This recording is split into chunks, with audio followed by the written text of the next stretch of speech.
Peace. It's good. How y'all doing? Today is, what's today? Saturday, February 1st, 2025. I pray that this message reaches you all well. I'm going to turn my camera on in just 1 second. I'm just getting my bearings with my notebook here and writing to remind myself that I'm going to be going live and doing headline news. Okay. So yeah, peace. What's good? What's up, y'all in the chat? Welcome to my first official live book club. And while I'm saying that, let me turn my camera on. Let me know if you guys can hear me okay. I have my frequency music kind of close to me, so let me know how my sound is coming across. Can you hear the background music? Is it too loud? Is it blending with my sound? Let me know. Peace. What's up, y'all? How y'all doing? Okay, I'm good. Wonderful. I had some issues with my computer earlier today, so I'm hoping I don't have any more right now. Hang on.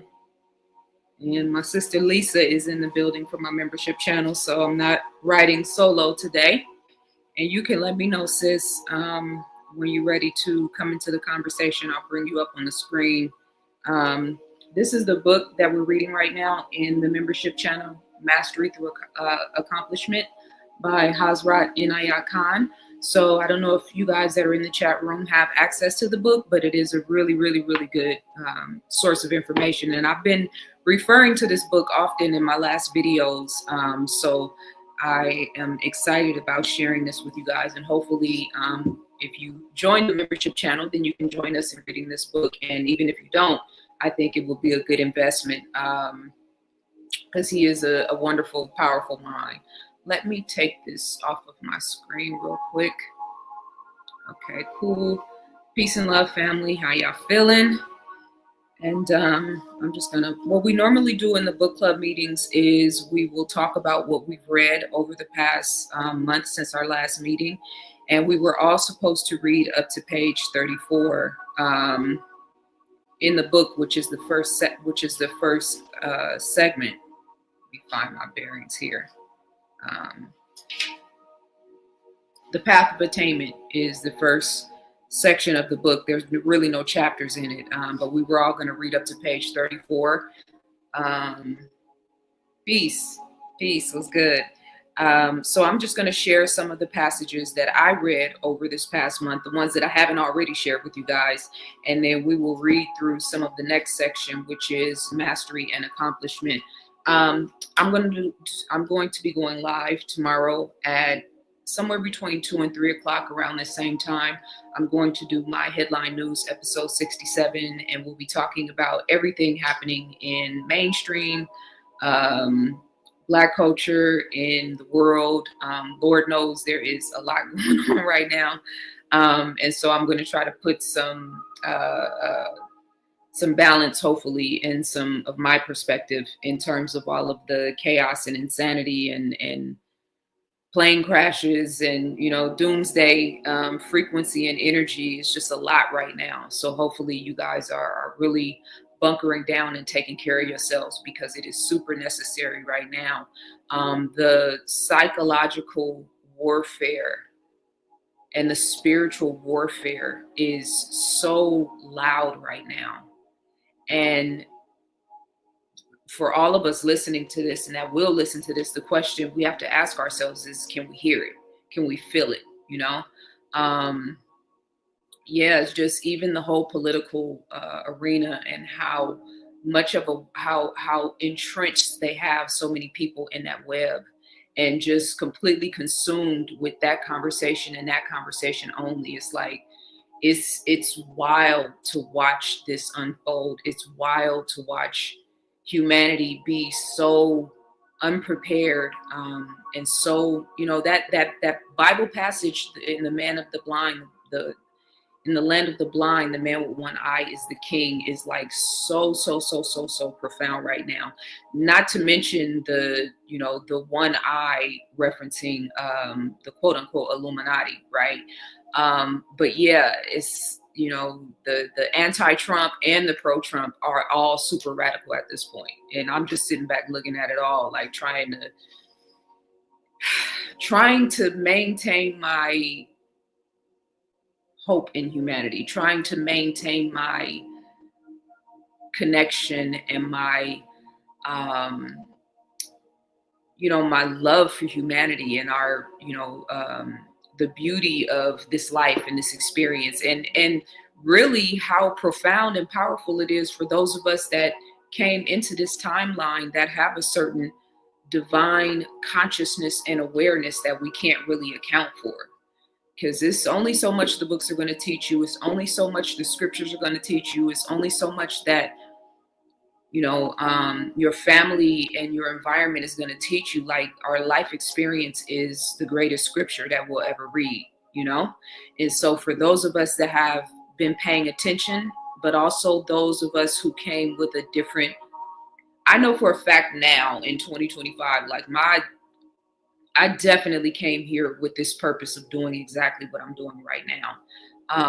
And so to be blessed in that regard, when I talk about the 85, 10, 5, and you guys know those numbers aren't, none of this is, written in stone. So those particular numbers aren't, and I wanted to say this because when I did the last video and I did the numeric breakdown of the 85, 10, 5 with the 8 billion people, and I think it came out to be 20 million.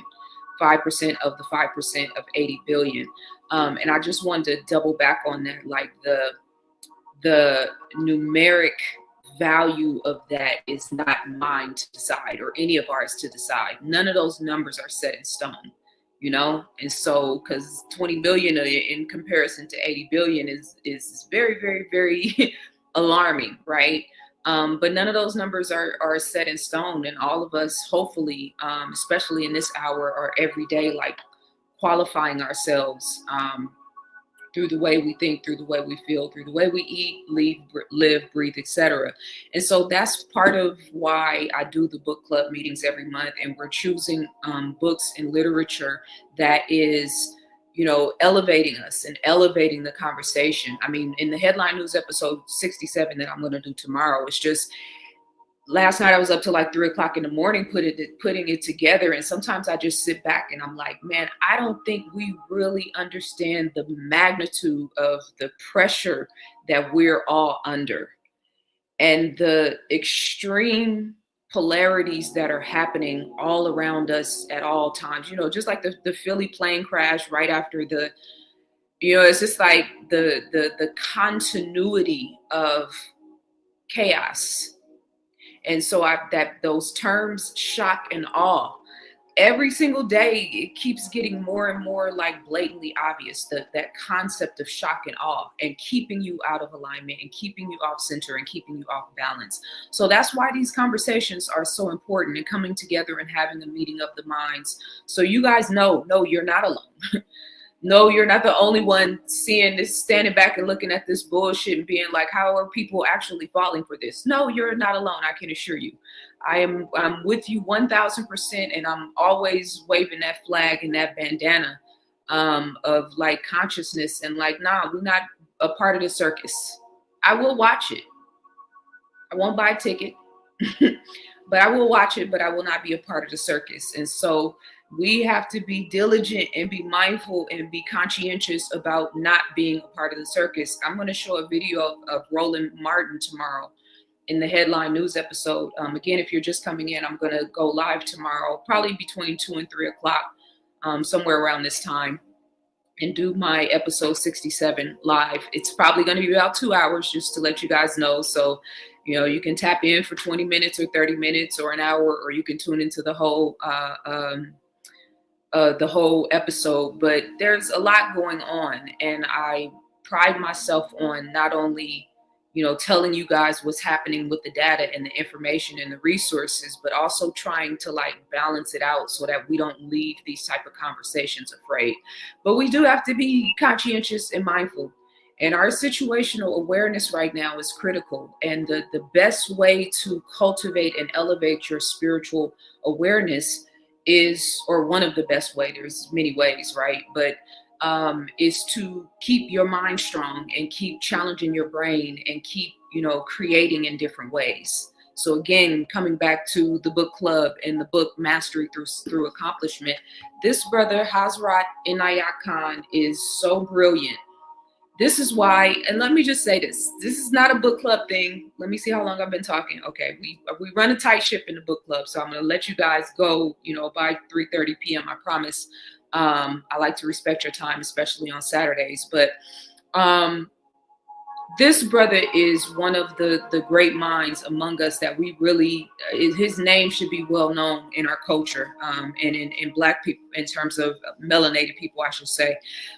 So in terms of ancient people, I have had so many people either in my comments or on DMs or in face-to-face interactions of people telling me that I should have wrote about American people, Black Americans, the original indigenous Americans and ancient people, and like challenging me in this regard. And it's so fascinating because my whole intention was to take global melanated cultures and civilizations and create a book that kind of like highlighted the fact that we're all over the world. It's a tribal thing, but then it's also a historical timeline thing, right? Who's the oldest versus who came later versus the parent versus, like, it's a layer, a multitude of things. But the fact that people like, it's not inspiring at all when you guys do that. You know what I'm saying? Like, I spent 2 years creating and writing this book. So for people to be focusing on what I didn't talk about or what I didn't do, opposed to celebrating and appreciating what I did do, is not a good look.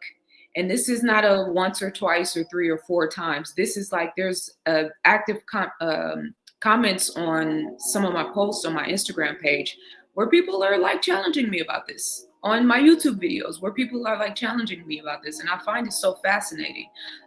This is obviously what we would consider a Black man, a melanated man, right? There's no question about that. And he's one of the greatest minds of our times, right? So, God is universal. Yeah, there's this thing about bloodline and lineage that's important in the scope of right now, and talking about sovereignty and land treaties and all that stuff. I understand the importance of that, but put a period on that. But like, God is universal, and so even sometimes when I use the word Black and people challenge me on that, like, I don't know what, it's a color crayon and all that, like. When I showed the video of Kaba Kameni in the last video about ladies, a conversation about sex, where he was talking about the darkness of the womb and how everything, basically manifests from that darkness. Like, I'm more so gearing towards that. And it's layered, obviously, because we're talking about melanin and skin tone, but like the universal aspect of what like manifested what came to be human beings in the original man and woman came from darkness, came from the triple Black womb of space. So, it's frustrating for me for people to be trying to challenge me on something like that. Like, when I did something that really hasn't ever been done before in terms of creating a textbook that is, vibrant with color and full of images and representations of us, but modernizing it and making it beautiful in a way that the modern culture can respect. So stop doing that and stop playing with me. And I've already talked about my volume 2, where I'm going to be focusing on the Native and Indigenous people of America. But like, I don't see that culture as more important than any other culture. Even if it's, our particular culture and lineage here, like, it's still important. It's still God's history. All of this is God's history. So you could, snag on one particular aspect of this, or, this is my focus, or this is my tribe, or this is my representation of sovereignty. Like, that's cool, but don't try to project that on me. y'all should be encouraging and supporting me in the fact that I'm, you know what I'm saying, even like highlighting and teaching and focusing on history. So I just wanted to say that. And, you know, it's not directly related to this book, but it is directly related to books, you know, and the importance of literature and the importance of intelligence. I hate when I hear people say Black America doesn't have any culture. Like, you know, there's been so many prominent writers and scholars and teachers that we don't highlight and emphasize because we know all this, but we know all the celebrities and the athletes. You know what I mean? I'm going to tap in with you guys in the chat room real quick, but I want to check in with my members that are here. Kylia and Robin, peace and love. I see you, Sister Robin. Let me know if you guys want to come in and chime in. Anything you've read so far, just raise your hand or let me know in the private chat. You want to chime in. Lisa, you as well. And then I'll bring you guys in. Otherwise, I want to start with some of the things that I have read so far. And shout out to everybody in the chat room. Somebody said the FBA stuff is a complete distraction. The whole world is ours. I mean, Saint Germain, if I could hand you a rose right now, I would. Because thank you very much. I don't like even like Africa is the most prominent and powerful continent in terms of the natural resources element. You know, the whole thing with lithium now and everything that's going on with the Congo. I'm talking about that tomorrow too.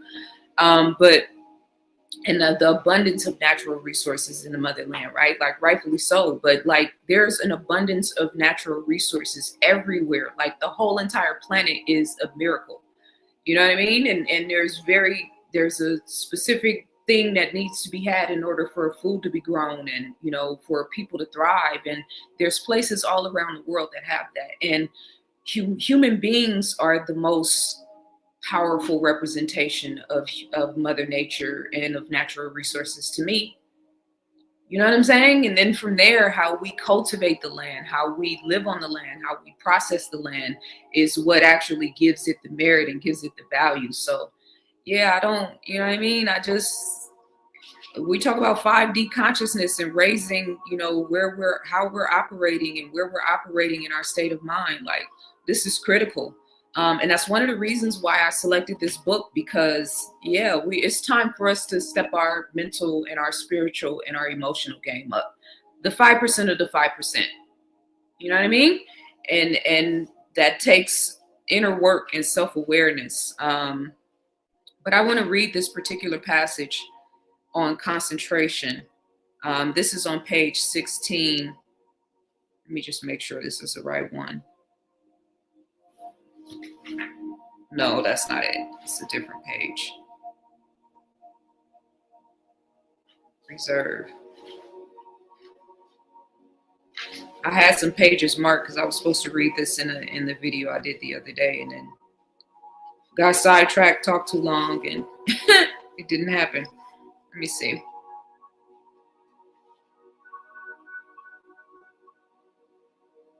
Okay, so I'll just start on page 19. This isn't exactly what I wanted to read, but it's all good. This is in the section titled Concentration. And if you guys are reading with me, hopefully, again, page 19, this is the first section, The Path of Attainment. He says, one must not talk much, not indiscriminately about one's attainment, for it is a great waste of power.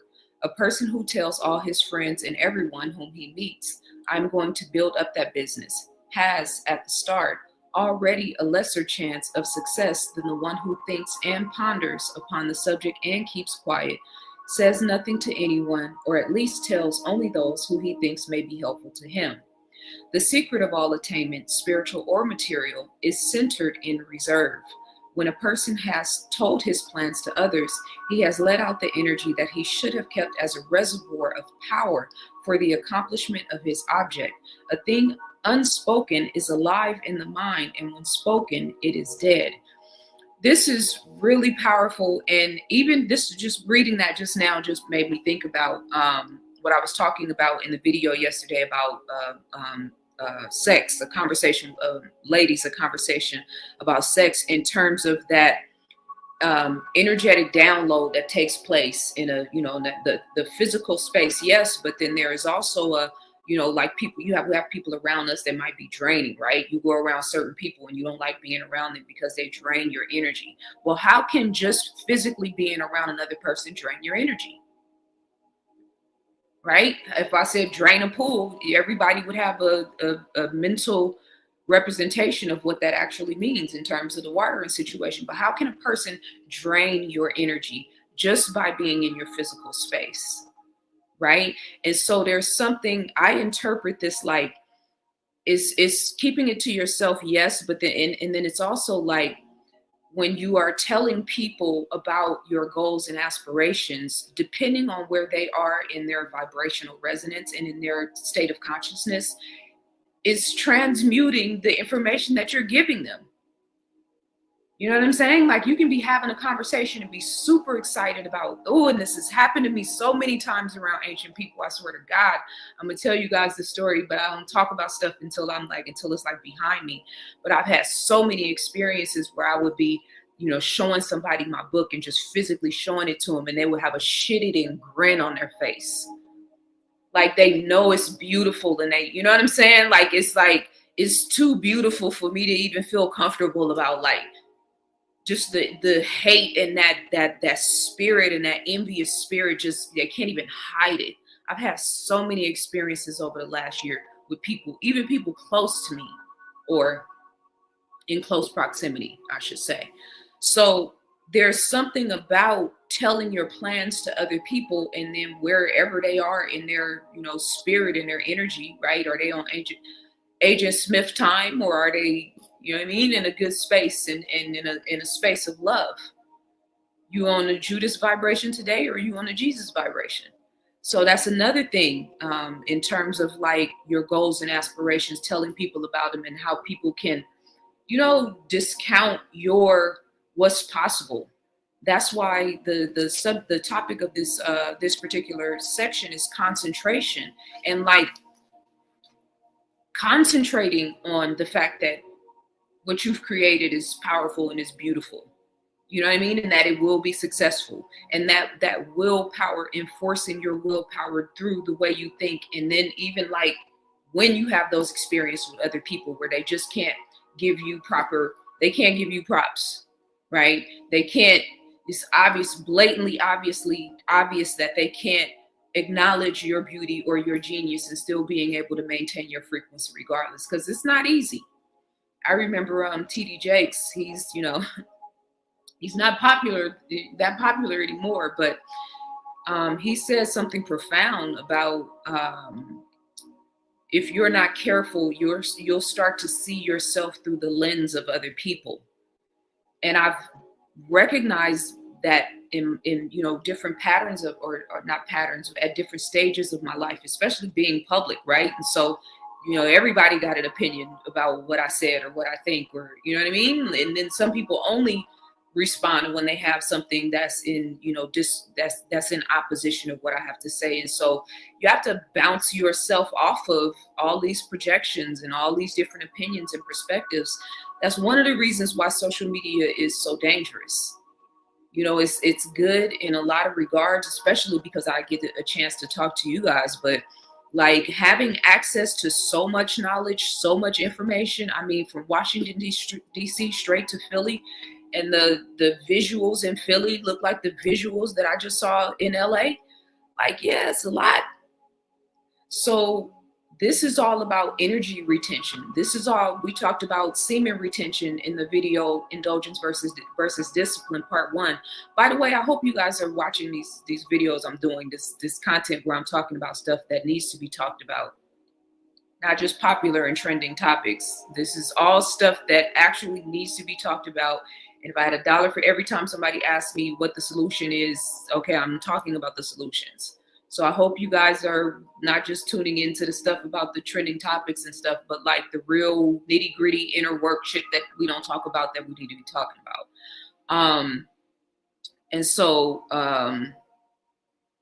let me come back to the book because I'm then veered off the subject here. The more valuable your object, the more it must be guarded, as all precious things need strong guarding. When a person tells others of his plan, each one looks at it from his point of view. Some understand, some do not understand. Some have a sympathetic view, and some take an unfavorable attitude toward it. And every person's attitude has something to do with your life and with your affairs. If you have wholeheartedly engaged yourself in the accomplishment of a plan, many outside influences can hinder it. The teaching, be wise as a serpent, may be interpreted, be quiet as a serpent. Be quiet as a serpent. It is quietude that gives wisdom and power. And that is so critical and profound right now, because I promise the way people are so quick to respond today and have the answer to everything, and like literally within hours of a plane crash, the whole geometric psychological, you know what I'm saying, like representation, it's like, yeah, it's a lot, right? And so I think I've always said, whatever direction the world is going in, I'm automatically going in the other direction, like off top. I'm gonna figure it out later. I think that because people are so quick to talk and to profess and to teach and to, you know what I mean, talk, and there's a lot of noise, that I think that, how I say God is in the details, one of those details is like, yeah, so that means sometimes it's good to be quiet, real quiet though. And sometimes it's need to tap all the way out of social media, all the way out of social media though. You know what I mean? And sometimes it's good to give your family, especially if you have toxic or dysfunctional family members, 50 feet energetically, spiritually, physically, etc. But like really giving them 50 feet. You know what I mean? So when I say becoming light in your affairs, these are all of the ways we got to start trimming the fat around us. The energy vampires, the people that you tell your good news to when they can't have love for you. They can't show love for you. They don't support you. I want to tap in with you guys, the members. If you guys have something you want to say, I can bring you up on video. I can bring you up in audio. Just let me know. And I want to tap in with you guys in the chat room real quick, because this is a collective conversation for sure. So let me see where you guys are. Let's see. It's very true. I have wasted so much energy on people who aren't ready to contribute, even if they wanted to, friends, family, whoever. Yes, Queen, and we really appreciate all that you have done. And one love for the righteous community. Much love. Much love. Let's see. I appreciate you sharing. The Ancient People book is exquisitely beautiful and well written. Much love. Salute from Oakland. Peace, Queen Fatima. How you doing? What's up? What's up? Okay, manifesting. Yes. Huntsville, Alabama was good. Hello from Nuremberg, Germany. Was good. Peace and love. Happy to have you with us. It's always good for me when people tap in. The subject is book club. So it's not even anything like, you know what I'm saying? It's weird. Obviously, if you're tuned in, you want to learn something, or you have something to add value to add in an intellectual space. And so I appreciate that. I have a whole different, I probably was a scribe. I'm a scribe now, right? But I think I have a lineage of love with writing and with words and with books and with transmuting information. There's something very deep in my spiritual bones that's connected to book and a love for knowledge. So yeah. Lisa said one of your purposes attaining, yes, this attainment unfolding every day. We're hearing that is no accident. Your purpose is bringing awareness to those that have eyes to see and ears to hear. Much love, Queen. I appreciate you. And I didn't get any message from you guys, so I'm going to take it. You just want to watch silently. My beautiful, beloved people in the background, it's all good. Assalamu alaikum, Sister Mina. How you doing? Peace and love, Reese from Philly.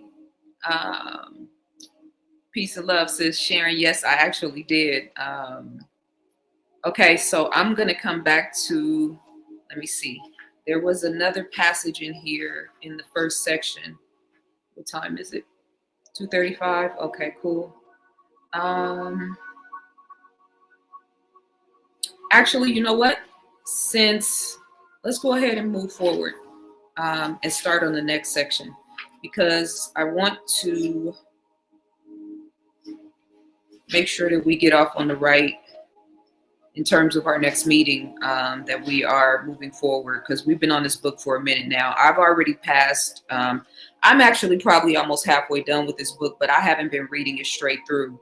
So it's a good thing for me to read it straight through with you guys. So I'm going to skip past the rest of section 1 and go to section 2, which is titled Destiny, so we can make sure that we're moving the ball forward. And again, those of you guys in the membership channel, whenever you want to come in, chime in, just hit me up in the private chat. Okay, Lisa, there you go. Here we go.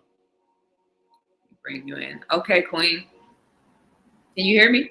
Yes. Can you hear me? I think you're muted. I don't think I'm muted. Let's see. I unmuted. Okay, try now. Can you hear me now? It says you chose to mute yourself.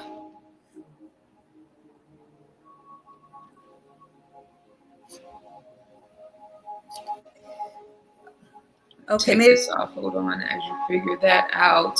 Okay. I'll say it in the chat. That's weird. Mm-hmm. Let me see. I'm gonna remove you and then bring you back in. Okay. See. How about now? Can you hear me? It's on your end, so check your your Okay. mic, and I'm gonna start reading, and I'll just keep you up while you do that. And Okay. anytime you want to chime in, if you can get it to come up, you can. And let me come back to the comments and make sure. Robin or Kyla, any of you guys want to come in, just come in the private chat and let me know. So on page 37, it's called Destiny, titled Destiny. It is said in the Gayan, the present is the reflection of the past, and the future is the re-echo of the present. Destiny is not what is already made. Destiny is what we are making. Ooh, that's a bar. Destiny is not what is already made. Destiny is what we are making. Very often, fatalists think that we are in the hands of destiny, driven in whatever direction in life destiny wills. But in point of fact, we are the masters of our destiny, especially from the moment we begin to realize this fact. Among Hindus, there is a well-known saying that the creation is Brahma's dream. In other words, all manifestation is the dream of the creator. I would wish to add to this that destiny means materialization of man's own thoughts. That's a bar right there. Man is responsible for his success and failure, for his rise and fall, and it is man who brings these about either knowingly or unknowingly. There is a hint of this in the Bible, in the principal prayer taught by Christ, in which it is said, hang on, I see you turned your camera off, Lisa, so I'm gonna remove you from the screen. And let me take this off. 1 second. Okay, there we go. There is a hint of this in the Bible, in the principal prayer taught by Christ, in which it is said, "Thy will be done on earth as it is in heaven."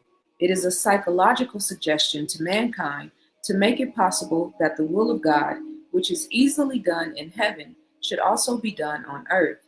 And the English saying that man proposes and God disposes supports this. It suggests the other side of the same truth. These seem to be two contrary ideas, yet they explain the same theory, that what is meant by destiny is changed by man, but that destiny also changes man's plans. I think this is, somebody in the chat room said they could hear you. Okay, well, that's interesting. You guys could hear her and I couldn't. Is that what y'all saying?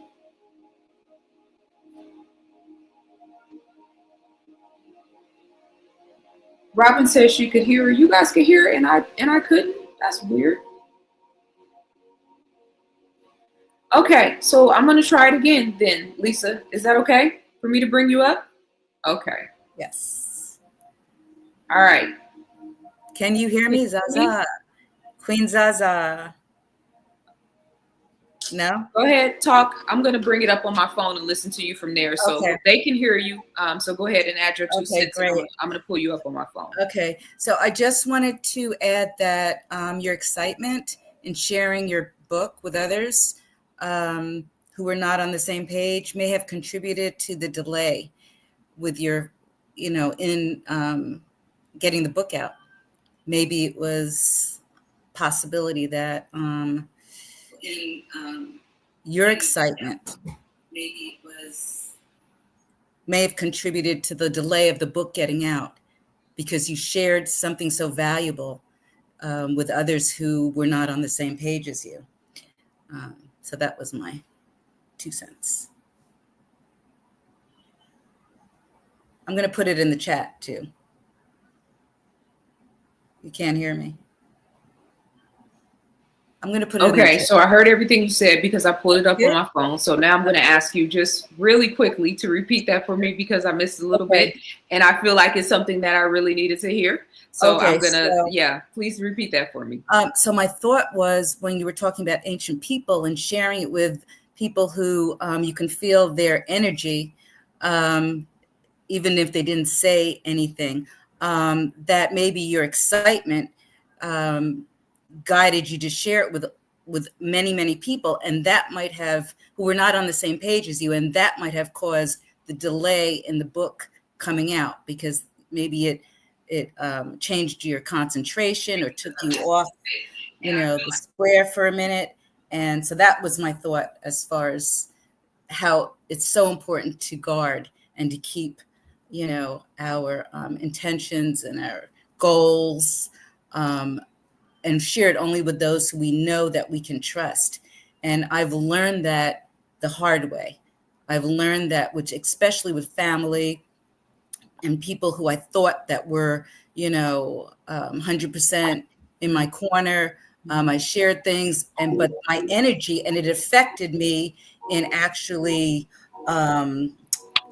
finishing projects because I had self-doubt and I second-guessed myself. Yeah. Because that person was not as enthusiastic as I was in the attainment of that goal. Yeah. Yeah. No, 100%. And I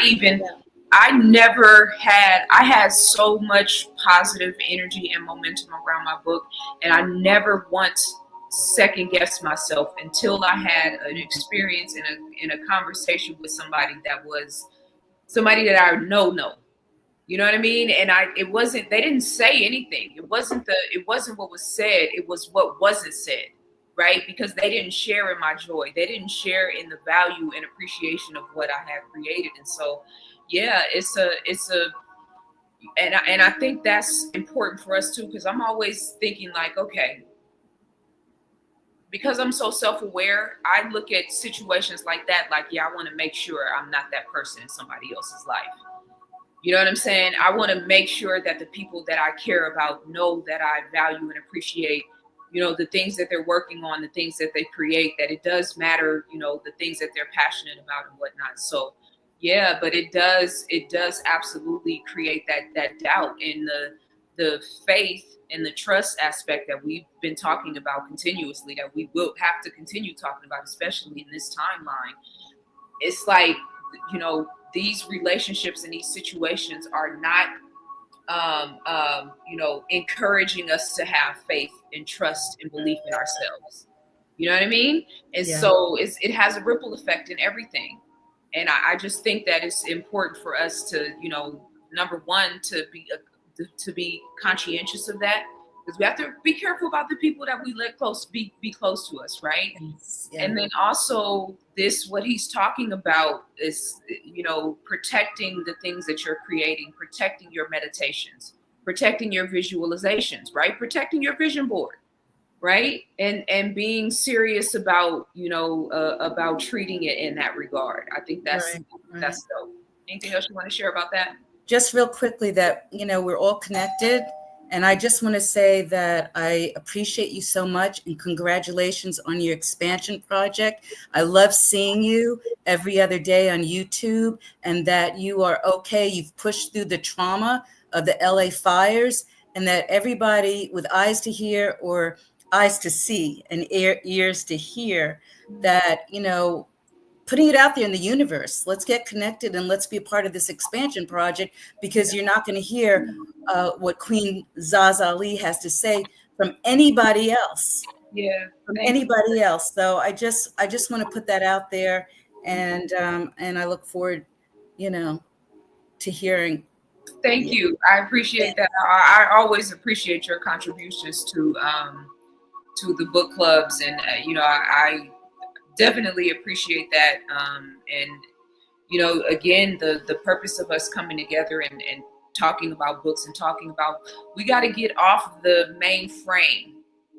And the mainframe right now is Philly. The mainframe right now is the things that they are talking about and pushing in front of us, whether it's our reaction or whether it's the causation or the reaction, is the mainframe bandwidth of consciousness. And we have to stay off that mainframe. And so when we talk about book clubs, or when we talk about things outside of the scope of that, creating content, creating books, creating poetry. Okay, my screen just got stuck for a second there. This is what it's all about. And all of us, the goal of this is for you guys to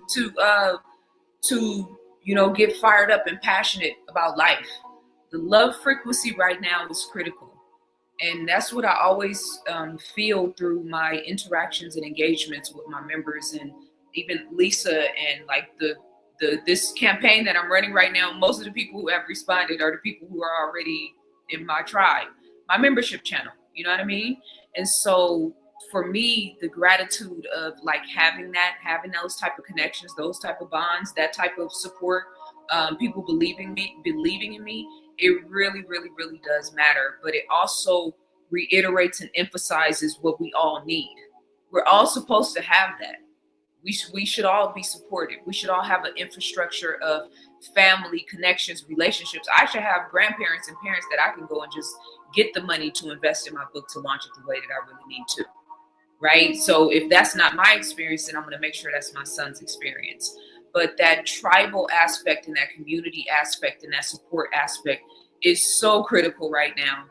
And I'll talk about that later, because I don't want to get too far off the mark here.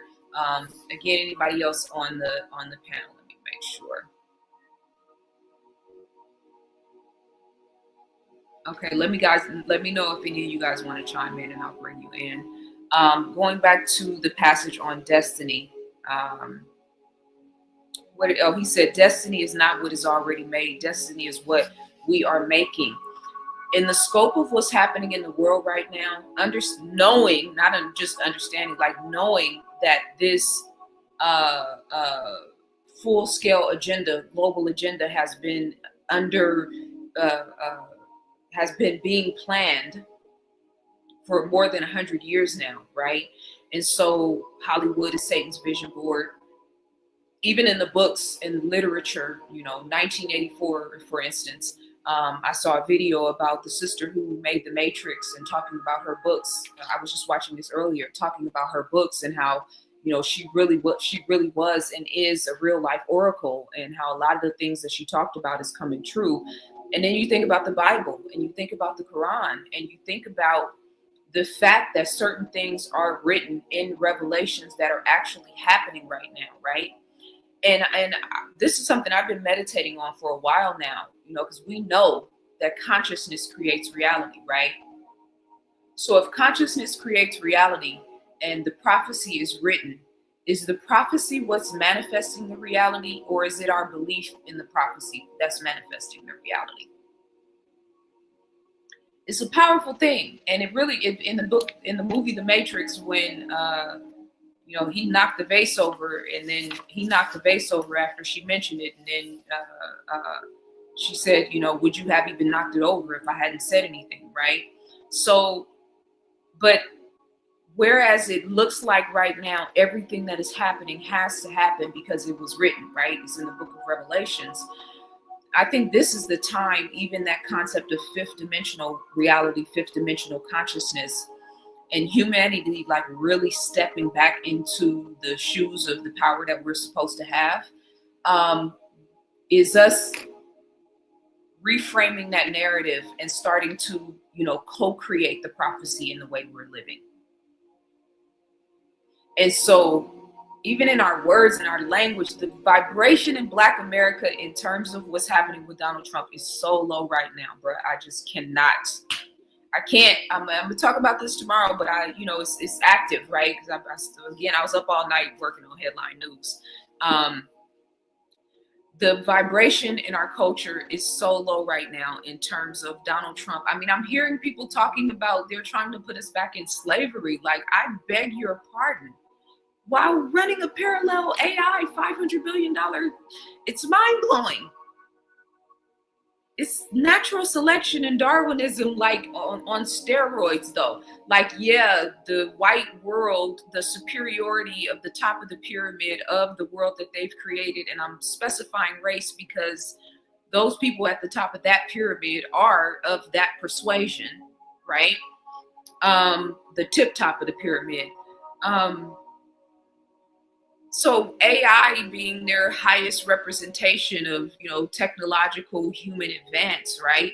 So that's a very large topic of conversation in the mainframe right now. And at the same time, Black people are like, they're trying to put us back into slavery. How, Slay? I'm so confused.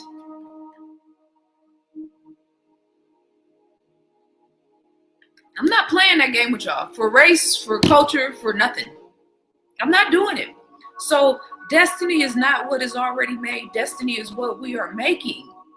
Why would I ever speak that into existence? Why would I ever be, I'm not going to say crying, pardon me, because I don't want to minimize the value of what that, the conversation about DEI, I don't want to diminish the larger value of the conversation that needs to be had. But like I said in the video before, so what? God gave you everything, the devil gave you nothing. Why are we complaining? Get off the complaint frequency. Get off the lack-based conscious frequency. Get off the victim-based consciousness frequency. Anytime you're consistently pointing the finger at somebody else, you are not in alignment with your highest and best self.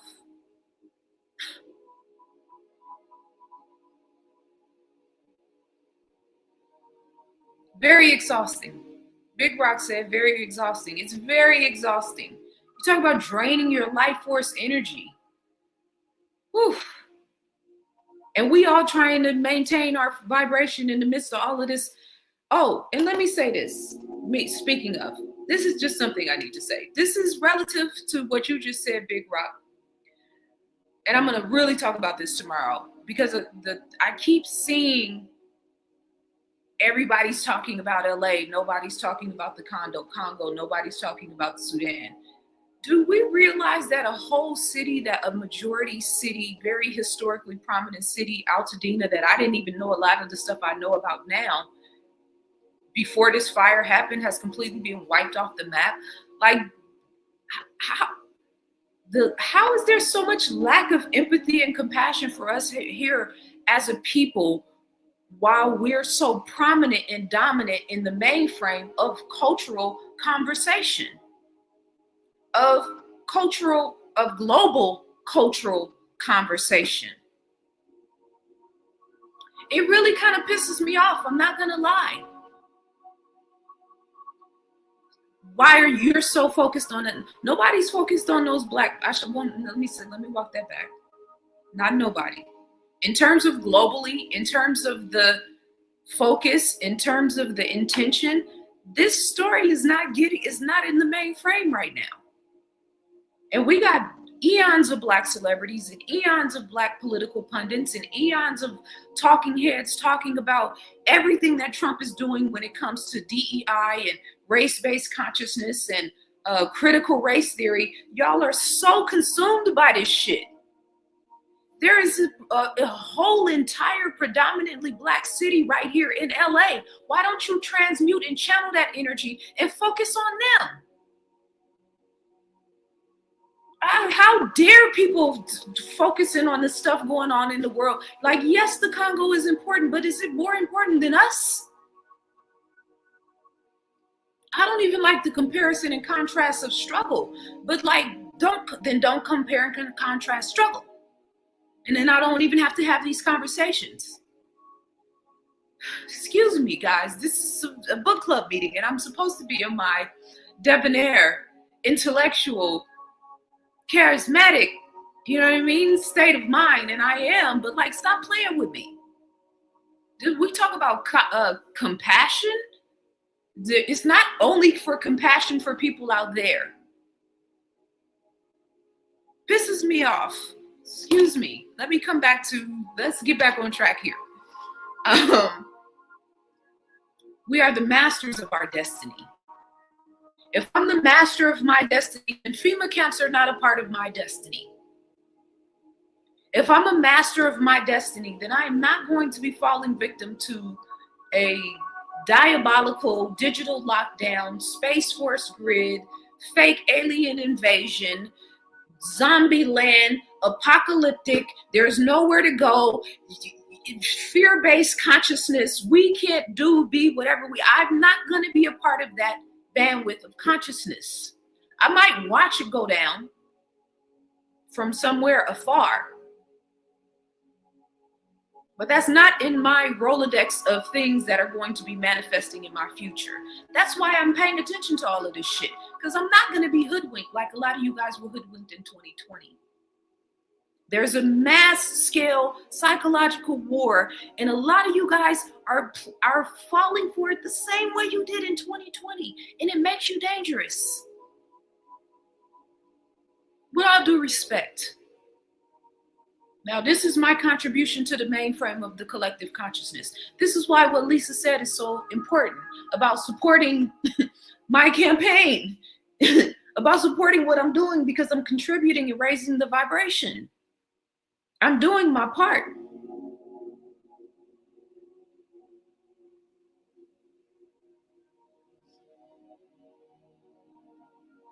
Destiny means the materializations of man's own thought. Your thoughts are materializing. All of our thoughts are materializing. So if it's a possibility that you could go back into slavery, guess what? Your thoughts will materialize. Ooh. I just had a thought. The whole concept of a FEMA camp. The language in the lexicon right now is supportive of that. The bandwidth of consciousness that they have a lot of you guys on right now. I mean, the video I saw of Roland Martin in doing I don't know if he was a deacon or a pastor or a praise dancer, or I mean, it was so much shucking and jiving in the video, it took me aback. I thought I might have stepped back into the 1950s.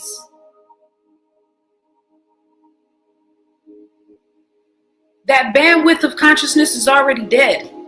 The nigga frequency actually is already dead.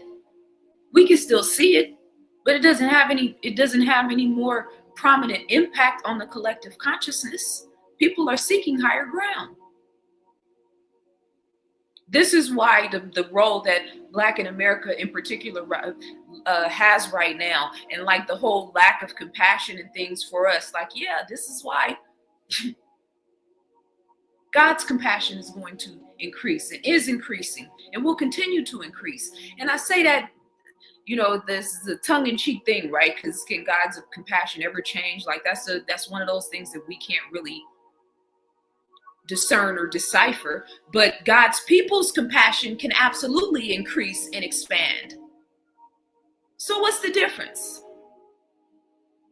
Not much, I don't think. Page 38.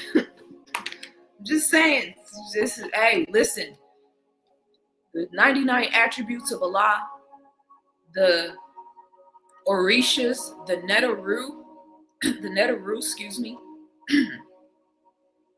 all of these different concepts of spirituality, yin and yang, light and darkness, higher self and lower nature.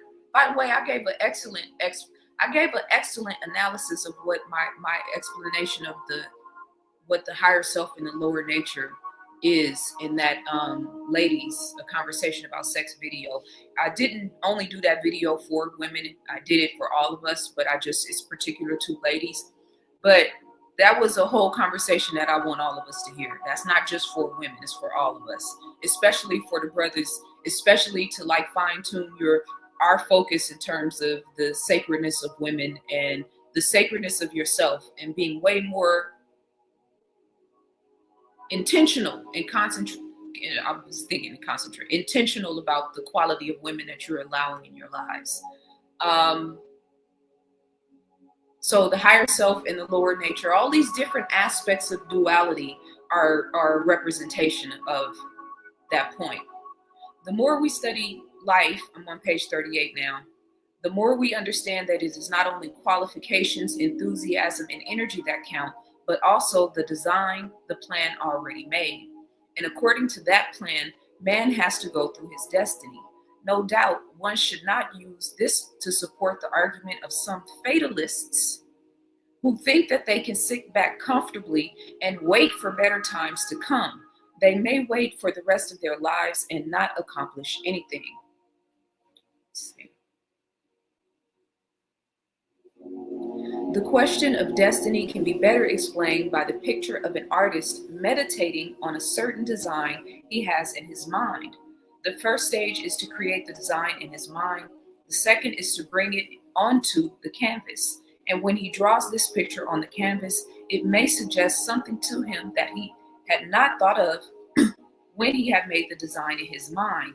And when the artist has finished the picture, he will see that it is quite different from what he originally thought of. Now that's critical right there for creators. Hold on, let me underline something. Because ancient people was unveiled itself in a multitude of layers. Right? That original concept you have in your mind, that first thought when you think about creating something, it makes me think about that. I don't know if it's AA. It's a you know how people always say, take the first step and God will, you know, the thing is to take the first step and the answer will be revealed. I know I'm totally throwing that whole saying off, but it's like the beauty and the potential of the creation grows as you walk into it, as you start the process, as you type the first statement in the book, even if it's just the title, as you write the first line of the poem, as you create the bullet points of the potential business. When I talk to my clients and when I do my consultations, it's so interesting how, you know, you can have these goals and aspirations or things you want to do, and you're stuck and you can't figure out, like, okay, what's the first step, or what's the next stage, or but then you take it and you just take bullet points, right? And identify the important things you need to focus on first, and then make bullet points from there. And then the, you know, sort of medium level important things that are not a right now thing, but you know, eventually you're going to need to do that. And then make bullet points from there. And then that maybe long term, in 6 months from now or 12 months from now, I know I'm going to need to do this, and then make bullet points from there. Now it's way less stressful because you don't have to do all this shit right now. The only thing you need to do is that first stage of bullet points. Way easier, way less convoluted, right? And so this is in terms of the creation process, the business starting process, the nonprofit organization process, the book writing process. Make sure you guys support me in terms of my super chats and in terms of my Cash App love, because I'm telling you guys right now things that I tell to my clients and in my one-on-one consultations. And if you take what I'm saying serious and to heart, you can use this to elevate yourself in anything that you're stuck in right now, or you're confused about, or decisions, right? So the process of taking the first step, creating it in your mind, this is why vision boards are important, right? This is why writing your goals down is important. And then fine-tuning the goals are important, right? The first stage is to create the design in the mind. The second is to bring it onto the canvas. What does bringing it onto the canvas mean? Initially, I was like, okay, I'm going to write a history book, but I know I'm not going to be able to do that until I can like take a whole year off. So that's 5 years down the road. Then 2020, I was like, now would be the perfect time to create a history textbook because I really want to encourage and inspire people to homeschool, right? So when I decided, it was like, okay, well, who do I want to talk about?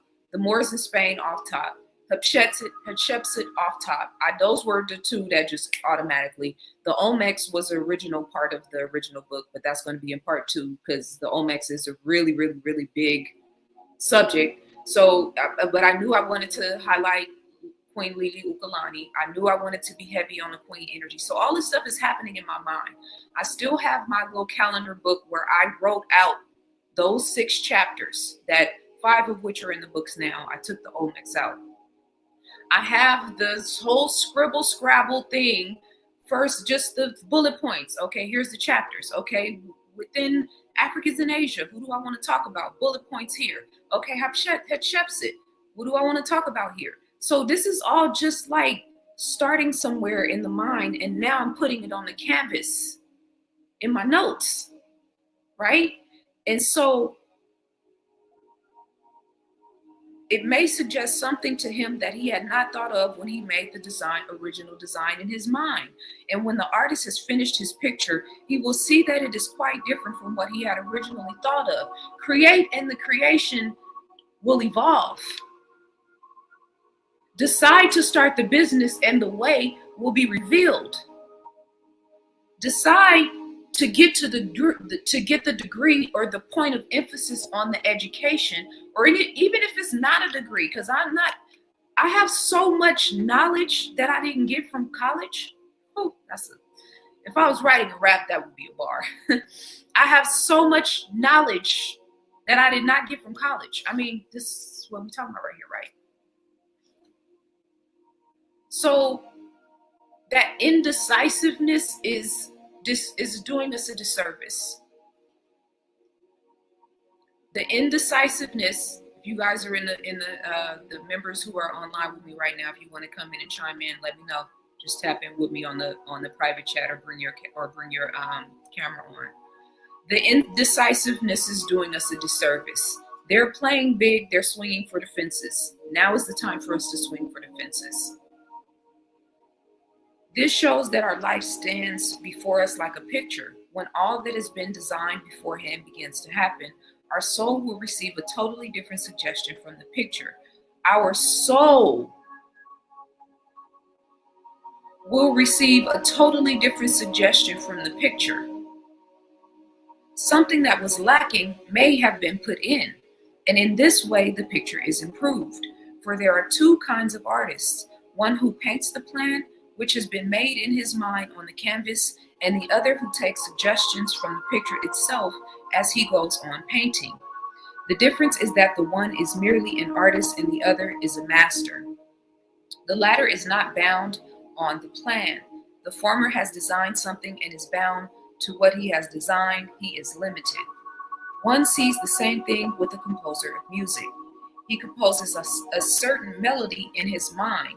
He ponders over it and wishes to put it on paper. But when he plays his composition on the piano, the music suggests improvements to him. He plays the same musical idea that he first had, but he is able to perfect and complete it when he has heard it with his own ears. That is a picture of our life. There is one man who is driven by the hand of destiny. He does not know where he comes from. He does not know where he is going. He is placed in certain conditions in life. He is busy with something, occupied with something, and he cannot see any other way of getting on. He may desire something quite different. He may have difficulty in putting his mind to what he is doing, but he still thinks he must go on. That is the man who has not yet understood the meaning of this secret. But there is another man who even after 100 failures is still determined that he will succeed at the next attempt. That man is the master of his success. That's a whole. I could do a whole video on that passage, just that right there. But let me continue. There are 2 parts in man. One part is his external self, which the soul has borrowed from the earth, and the other part is his real self, which belongs to his source. In other words, an individual is a combination of spirit and matter, a current which runs from above and attracts it to the earth from below, shaping it in order to make it a vehicle. The human body is nothing but a vehicle of the soul, which has come from above and has taken the human body as its abode. Thus, an individual has two aspects of being. One is the soul, the other is the body. It is the meeting of the soul and the body which makes the mind, and these three together make an individual. That's a lot to unpack right there. That's a lot to unpack right there. The external part of an individual can be likened to the outer form of a globe, while the mind takes the place of the finer inner alchemy. This is the mechanical part of being. There remains the soul, which is the divine heritage, a spiritual current shooting forth from that spirit, which is the source of all things. Wait, let me read that again. There remains the soul, which is the divine heritage, a spiritual current shooting forth from that spirit, which is the source of all things. Therefore, the soul has in it potentiality, a creative power as its divine heritage. On the one side, man is limited and imperfect. On the other side represents the unlimited and perfect. That is why Christ has said, "Be ye perfect, even as your Father which in heaven is perfect." It means one not only inherits from one's earthly parents, but also inherits the creative power which makes one's life from the Father in heaven. Okay, so wait a minute. Let's unpack all of that. Let me tap in with you guys. Anybody want to chime in? Anybody in the comments or in the chat room want to add anything to that? That was a lot right there. Because he said there remains the soul, which is the divine heritage. We can, if I say your cultural heritage, everybody will be able to pinpoint that. Whether it's Africa, whether it's a native tribe, whether it's, your family lineage, right? The bloodline, etc. If we said cultural heritage, we could all go somewhere in our minds with that, right? Your divine heritage.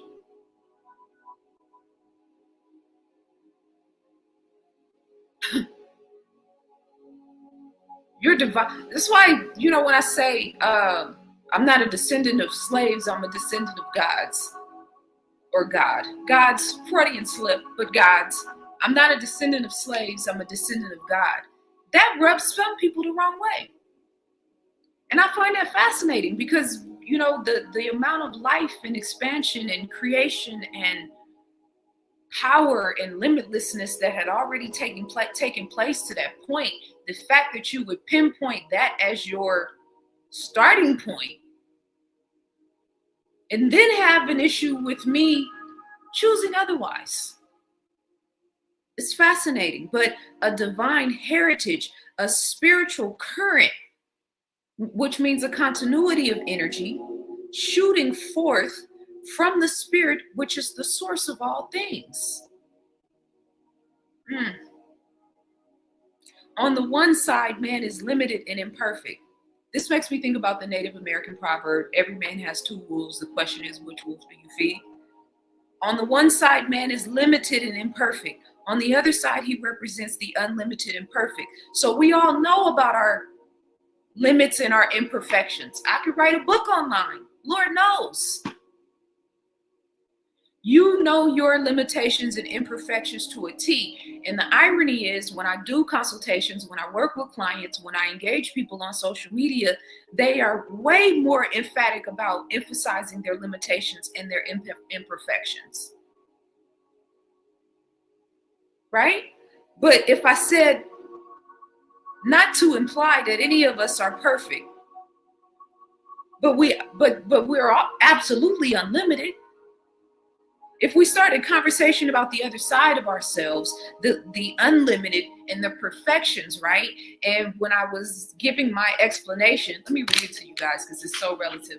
I wrote a list of, just a quick off the top of my head, the higher self versus the lower nature.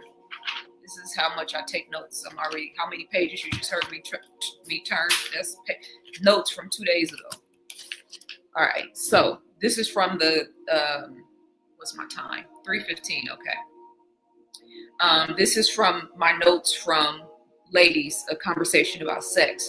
So I just wrote these quick notes, the higher self versus the lower nature, and reference the two wolves in terms of the Native American proverbs. So the higher self represents what's done in what you do, think, live, and act on in your best interest. In your best interest, the best case scenario, the emphasis of the best case scenario, pure positive energy and love for yourself. That part of you that leads you on the right path to make the right decisions, right? That intuition that doesn't fail you, that nudge, that inner voice. You know how all of us have stories where it was like, I knew I shouldn't have. I should have went with my first mind. My intuition told me that's your higher self. And we know that it's the higher self because shit ends up happening and it turns into decisions or failures or mistakes or 10, 20-year relationships. Dare I say marriages or one-night affairs. You know what I mean? The pendulum can swing far and wide or just a little bit. So, love. When we make choices and decisions from out of love and not fear, that's the higher self. What is the lower nature? The self-sabotage, the tendency and the probability of fear, the proneness of fear, the lack-based consciousness, that leads to bad choices, bad decisions, and we end up having to suffer for. We end up having to what does it say? I can't even read back. We end up out of harmony because of these choices and decisions. We end up suffering. We end up experiencing pain and trauma and difficulty based on our choices and decisions. That is when we're operating out of our lower nature. Jealousy and envy, uncontrolled ego, uncontrolled anger, lack of self-love, again, self-sabotage. So that's my note now, right? Now let me come back to this and now come back to what our wise brother said.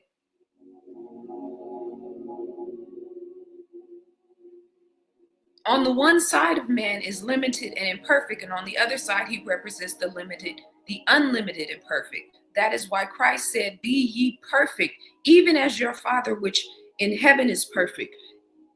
It means one not only inherits from one's earthly parents, but one also inherits that creative power which makes one's life from the Father in heaven. We got to aim higher. Mastery through accomplishment. This is my monthly book club meeting I do in my membership channel. This is the book that we're reading right now. I'm reading from page 39. The author is Hazrat Inayat Khan. I am broadcasting this video in this meeting live to support and to promote a campaign that I'm running right now to help me gain capital or raise capital for my book, Ancient People. As I'm promoting a great scholar here, I kind of consider myself a lightweight. You know what I mean?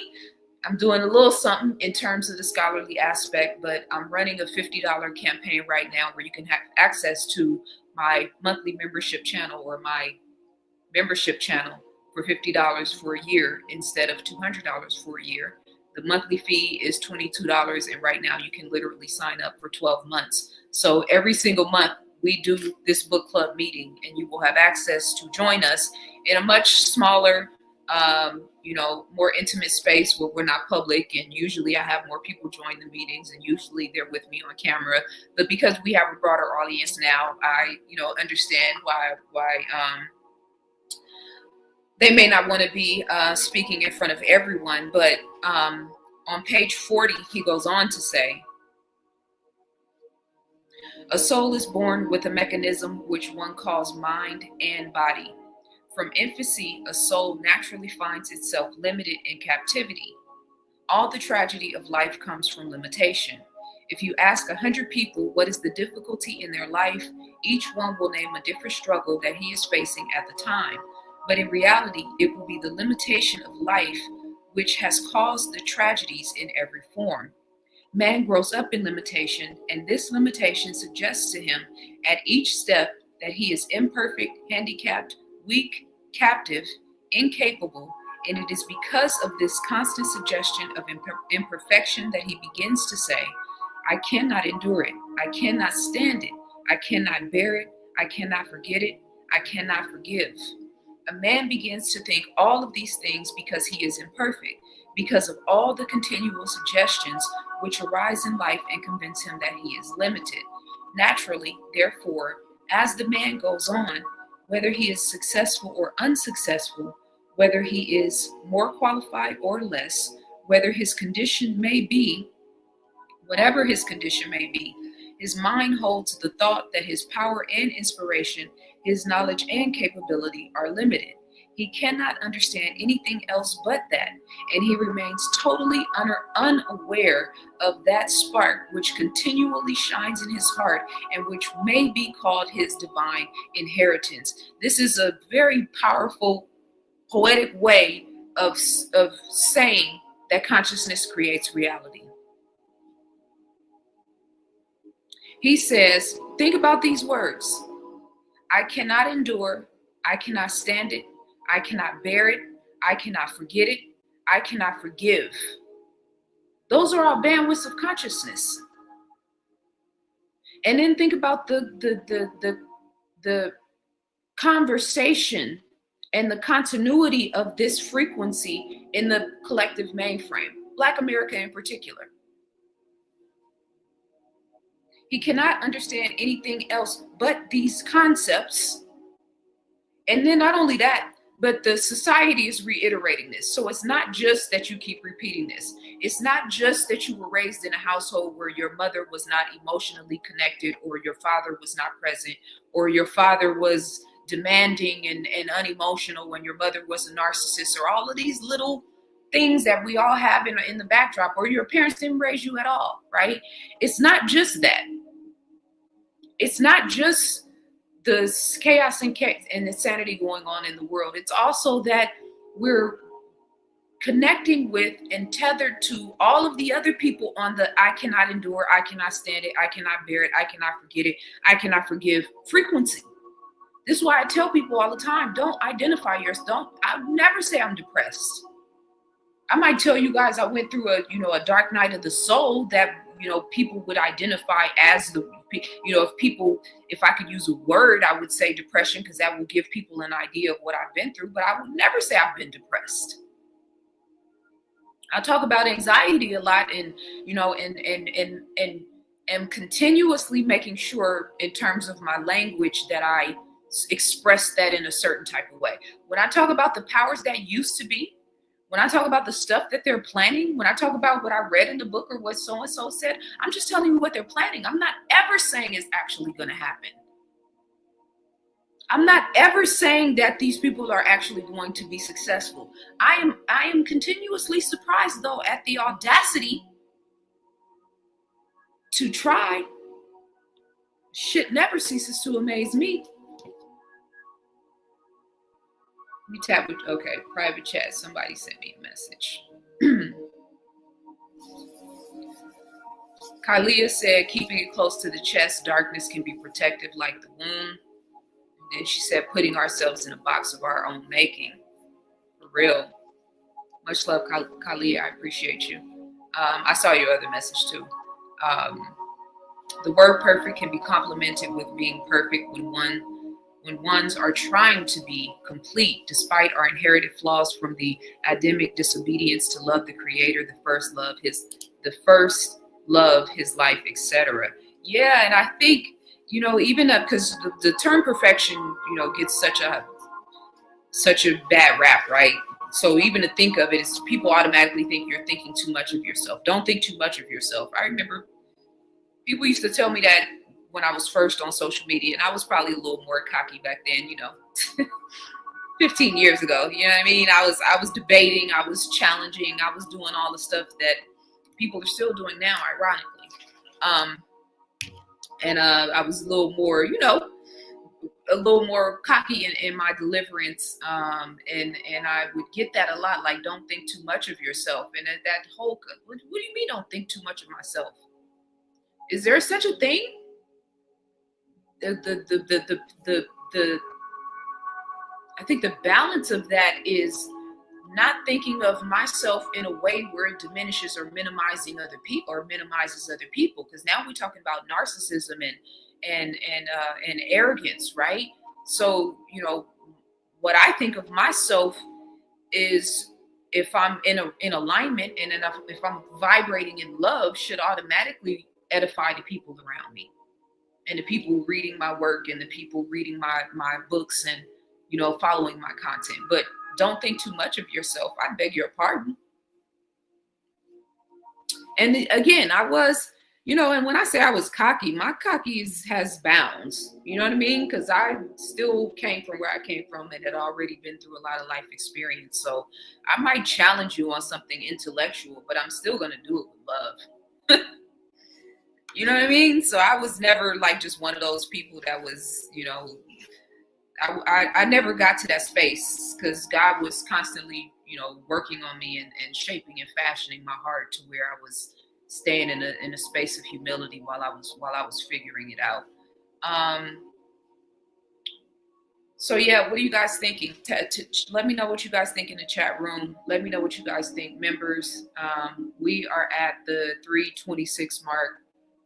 Much love, Jerome. I appreciate you for the Cash App. I guess somebody out in the internet world loves me and values. Wow, I'm not gonna say that. Thank you, Jerome. I appreciate the love.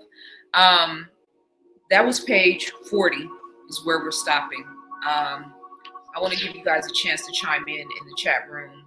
Anybody that wants to add anything. And in the meantime, for our next meeting, we will go from page 41. This is what we'll read over the next month on our own. I'm probably honestly going to be done with this book by next month. I'm definitely going to be done with this book by next month. Responsibility. This is what I was looking for to read from before. Damn it. Okay, whatever. So from page 40, let's say 40. From page 40 to page, I think at least 30 pages. Trying to find the next section.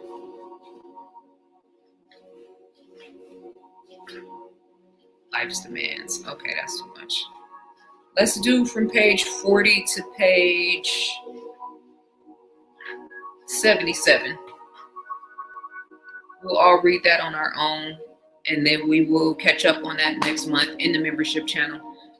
That one won't be aired on YouTube. It will be in my membership channel, but we can tap in with what we read over the month. And I'm definitely going to be doing more content on YouTube on this book before the end of my campaign, which is ending on February the 7th.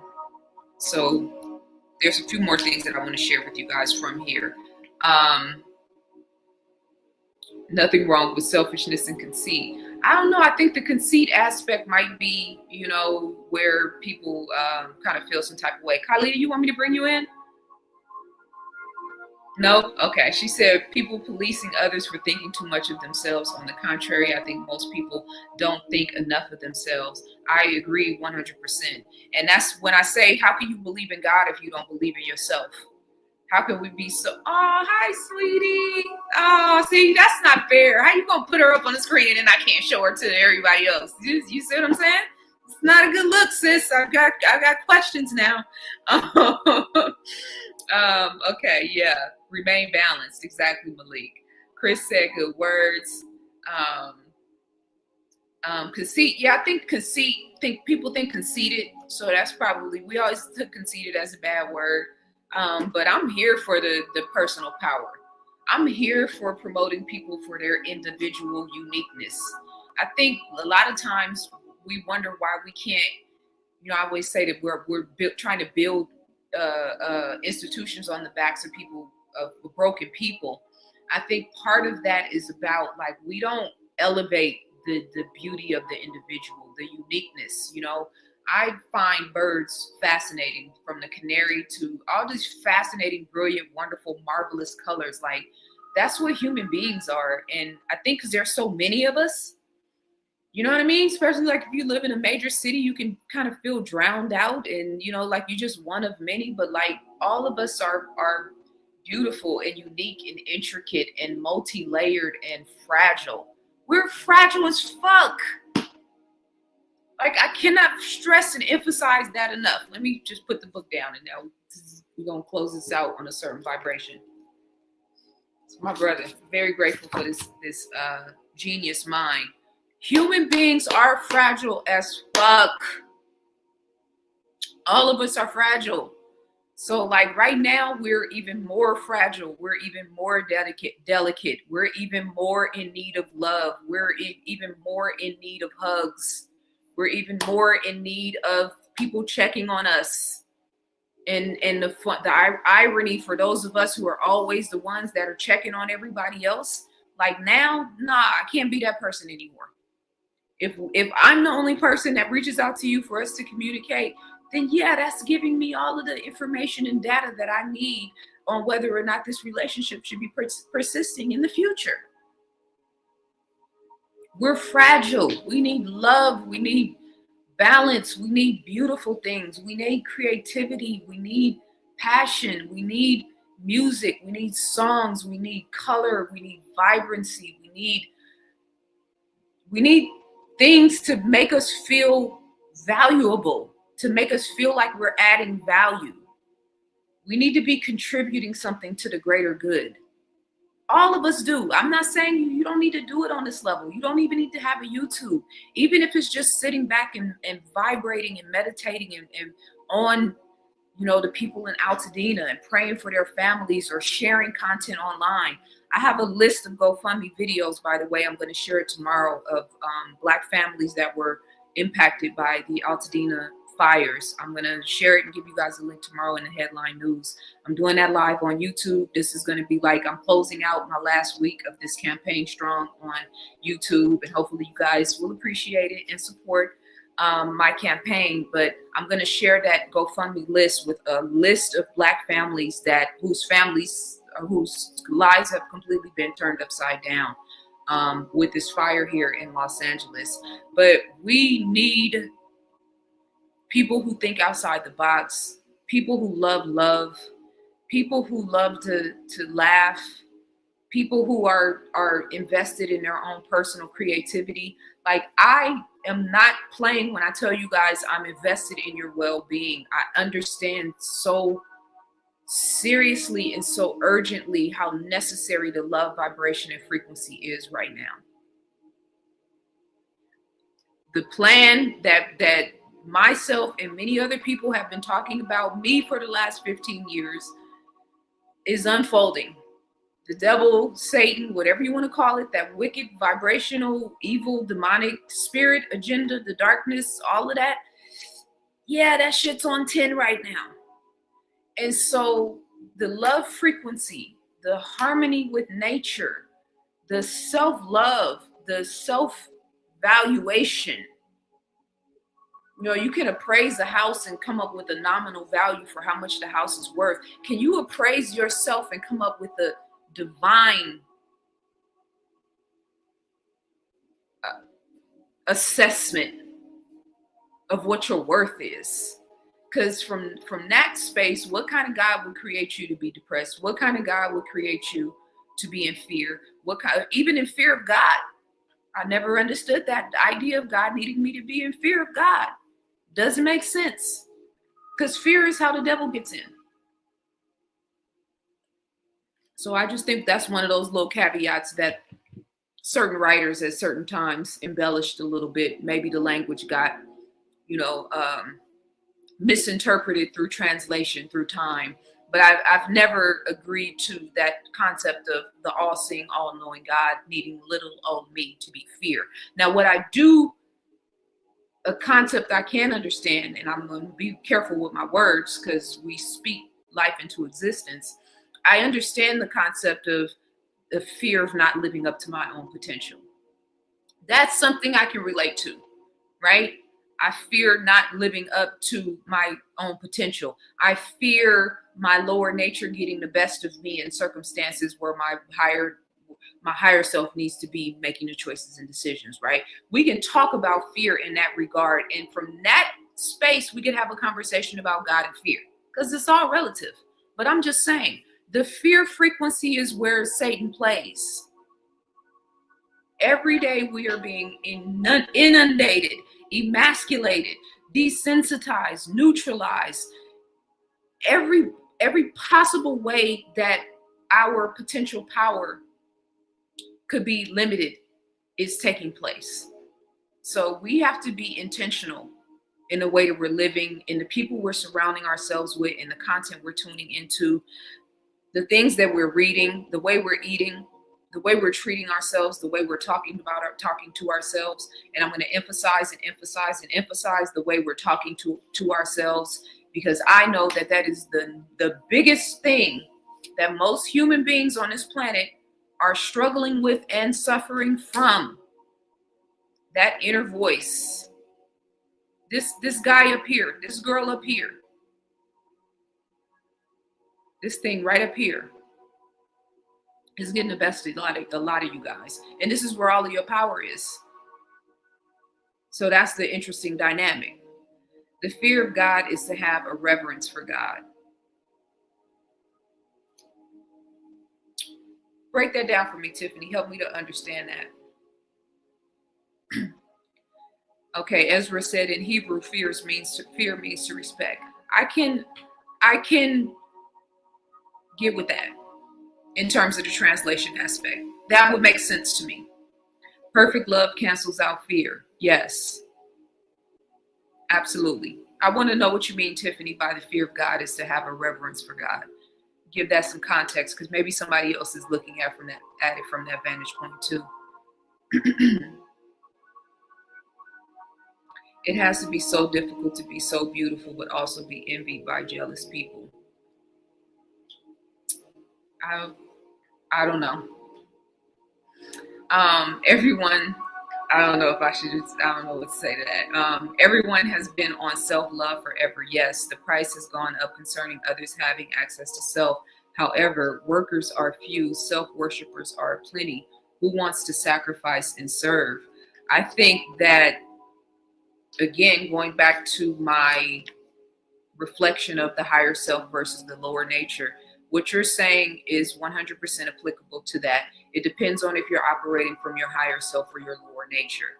Because if you're operating from your higher self, then self-love is the greatest gift that you can give to the world. If you're operating from your lower nature and professing self-love, then you are doing a disservice to yourself and the world.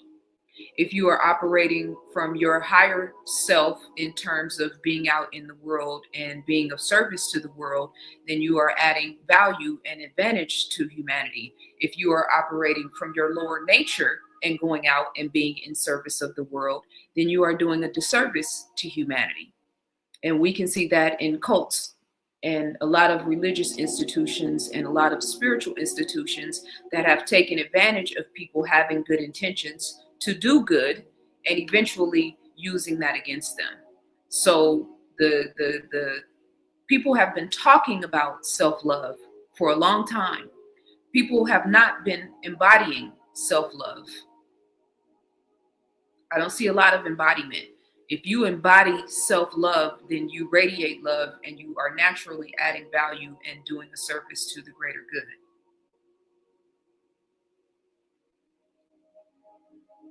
Healthy self-love benefits all. Exactly, Malik. I hear different schools of thought about the location of the self. Some say it's the brain, some say it's the heart, some say it's the whole body, etc. What is your understanding? Location of the self. So there's a microcosm and a macrocosm, right? There is And my short answer would probably be in terms of like a physical location. I'm assuming that's what you mean. Probably the pineal gland. Just because there is a lot happening within the pineal gland, it is dependent upon the physical body. The bloodstream, the way you breathe, the way you eat, the way you think. It depends on the physical body to operate at its highest capacity. And if it's not properly taken care of, it will decalcify and turn against you. But in its organic state, the pineal gland being surrounded by crystals is the sort of place where mind and the higher self and soul operate and navigate us beyond the brain. That's intuition, the imagination, the third eye, all of that, right? So intuition is not a physical thing. It's a awareness, right? It's an inner feeling. It's a gut, but it's not something I can't hand you my intuition, right?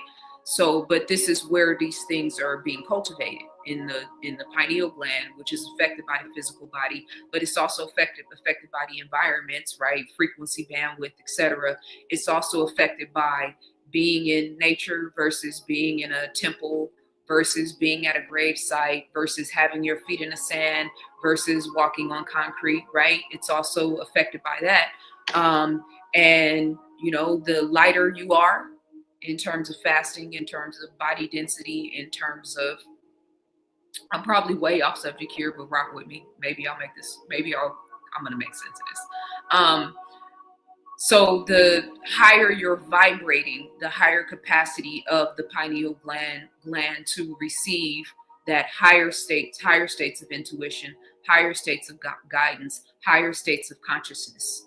So that's a transmutation from what we would consider God or the all in all or the universe, and transmuting that, downloading or uploading that into my pineal gland and my physical body in that whole process. So you have the individual self, which would be Zaza Ali, right? Me, my physical body, the world I've created, the life I've created. That would be the individual me.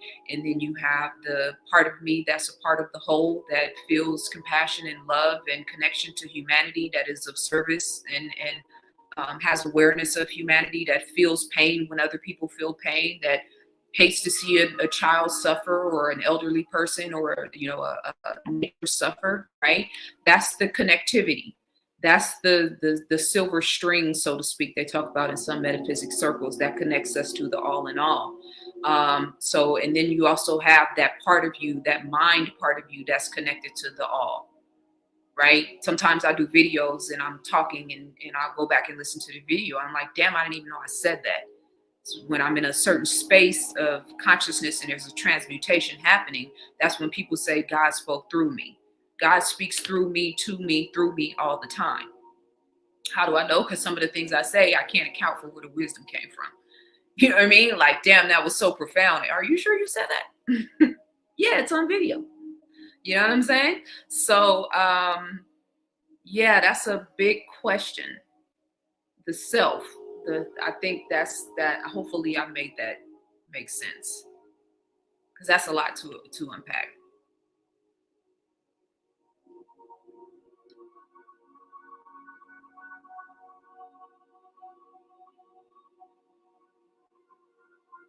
Reverence for the one who gave us life means you don't want to displease the one who has given us everything to thrive. Hence, you fear to displease his essence. I mean, I can respect that perspective.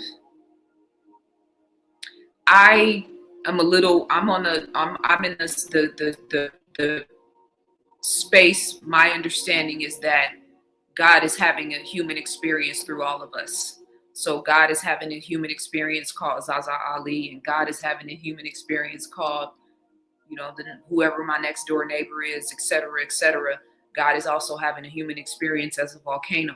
Like that consciousness and state of awareness and energy and motion that we consider as God, that however we conceive that, is experiencing third dimensional reality through us.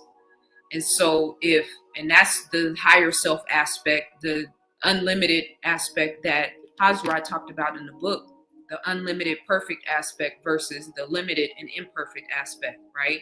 And so from that space,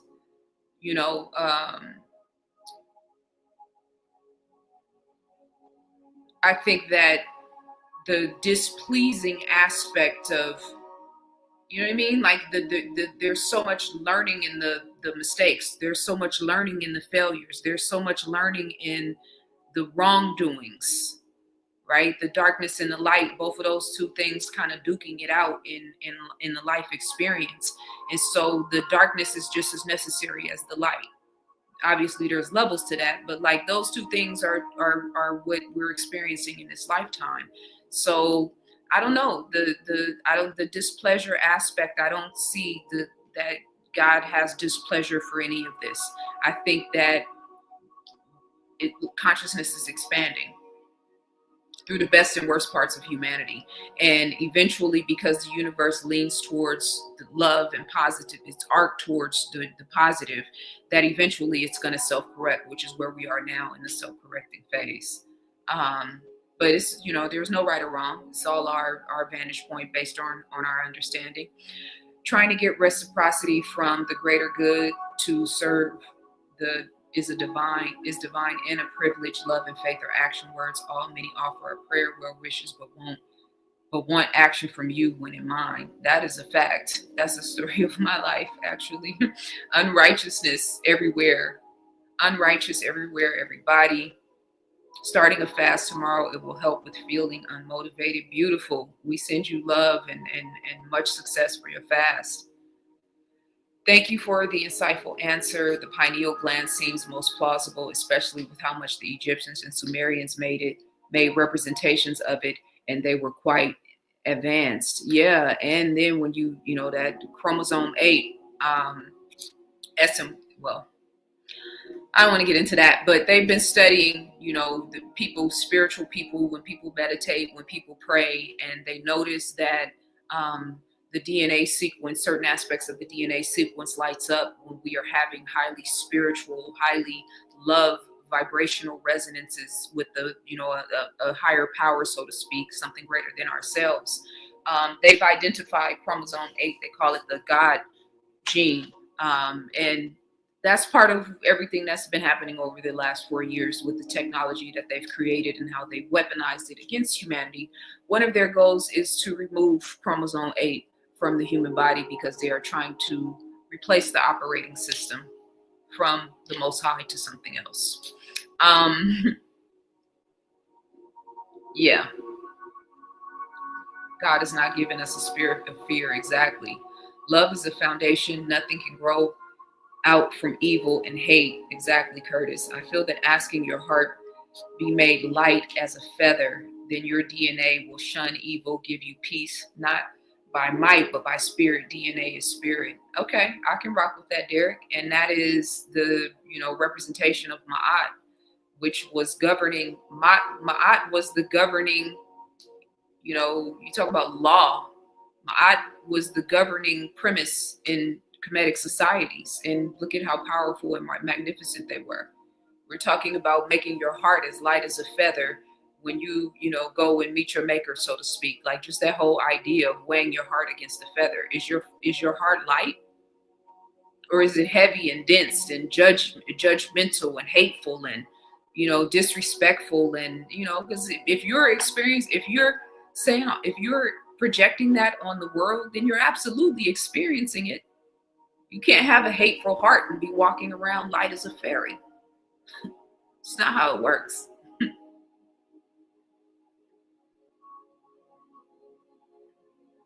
That's why we should be loving all of humanity and not just the ones your religion is cool with. Exactly, Malik. And that's the shift in the narrative where we are right now. That's why I said the race-based consciousness is dead, even though we're still, the particulars of it are still being hashed out. That world is dying. It's not dead yet, but it is dying. But on a spiritual level, it's already dead. The same thing with the religious aspect. Like, yeah, if you think only your Christians are gonna, or only Muslims, or only this, or only, like, nah. The 5% of the 5%, remember the numeric value is something different, but is going to be Muslims, Christians, non-religious people, spiritual people, people from ancient cultures, customs. Like, it's not a religious requirement. It's just not. And a lot of people that are stuck on that vibration are going to find themselves stuck talking about everybody else is not going to heaven, and they're not going to actually reach heaven on earth, which is where we're actually supposed to be experiencing it, because they're so busy focused on what everybody else is doing. But the pituitary gland is also very important. That's a fact. One of the hardest things to give up, especially for us, this is a bar right here, given our history, is our suffering. It absolutely is. And the suffering from self-criticism, the suffering from self-judgment, the suffering from self-hatred, right? The suffering from negative behaviors, patterns, the suffering from the way we talk to ourselves. She looks like Rosemary, baby. Who, me? Who is that? I don't even know who that is. Darkness equates deception. Light, meaning truth, life is the way. Yes, absolutely, 100%. We must strengthen our light bodies, fasting, meditation, organic plants, sun gazing, etc. Then bring forth balance when needed. 100%. I absolutely agree. Inner dialogue is essential. Dialogue needs two entities. People think they're bipolar when in fact it's just that they need to go sit somewhere in silence. Yeah, I agree. I don't even know who Rosemary's Baby is, Latoya. Who is that? All right, family. So that's the end. I've gone over, but I wanted to tap in with you guys in the chat room and see how you guys are feeling. Let me check with my private chat and make sure. Not Christian, but when I think of fear, I think of that teaching. Yeah, it is definitely more so highlighted in the Christian world, but in Islam too. And I when I say this stuff, I know some people might feel like, you think you know more than the Bible, you think you know more than the Quran. Like, nah, I respect all of the scriptures. That's the difference between most of the people that are anti-religion. I'm not anti-religion at all. I'm just pro-God and anti-fear and pro-love. And my studies and my perspective don't only come from one book. So there is a continuity of information in the world, and then also in my mind and in my spirit and in my heart. So I take it all and I measure it using my eye, actually. I measure it, and then I find the truth that resonates with my inner being, so to speak. But no, I don't think I know more than the scriptures. No, I don't. I'm learning every day. We're talking about a book. We're talking about this man's wisdom today. You know what I mean? So people who think they know everything are not putting other great minds in front of you to help you find yourself. So, but I do know some things, and I have lived enough life at this point and studied the scriptures enough and seen that lower self, and that I've seen the higher self and lower nature come out in Muslims, come out in pastors, come out in preachers, come out in nuns, come out in the best of the best and the worst of us. So again, that passage of which wolf are you feeding on any particular day? Are you Christ today? Are you Judas? Are you striving for Christ consciousness or not?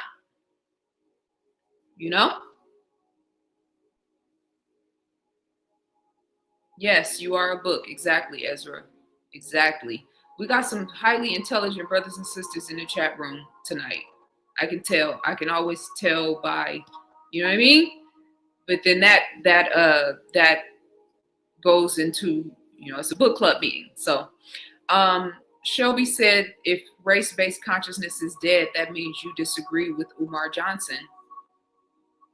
I mean, I just did a whole video called Elon Trump and America's Divine Judgment, and that video was predominantly about race. So I said race-based consciousness is dying, and everybody who is still on the race-based consciousness frequency is going to have difficulty in the days and times moving forward, because the writing is on the wall. And because so many people that look like us post 2020 have been revealed to be serving a very wicked and evil agenda. And that's not just celebrities and politicians, that's also doctors and nurses and healthcare practitioners and school administrators from top to bottom. So it's dying, and I'm doing my part to help it die. So, you know, I respect Umar and his perspective and where he's at on the topic. And he, you know, the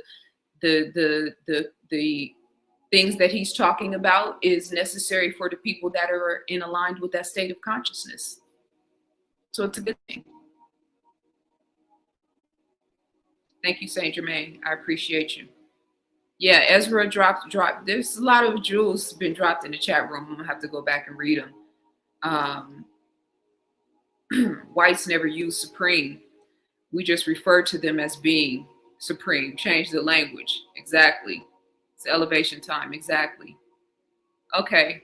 Much love, family. I appreciate you guys for joining me. I appreciate you guys for rocking with me today, showing another side of, you know, what I do in my membership channel, different caveats of my personality. And thank you to the beautiful sisters that join me to show different caveats of your personality too.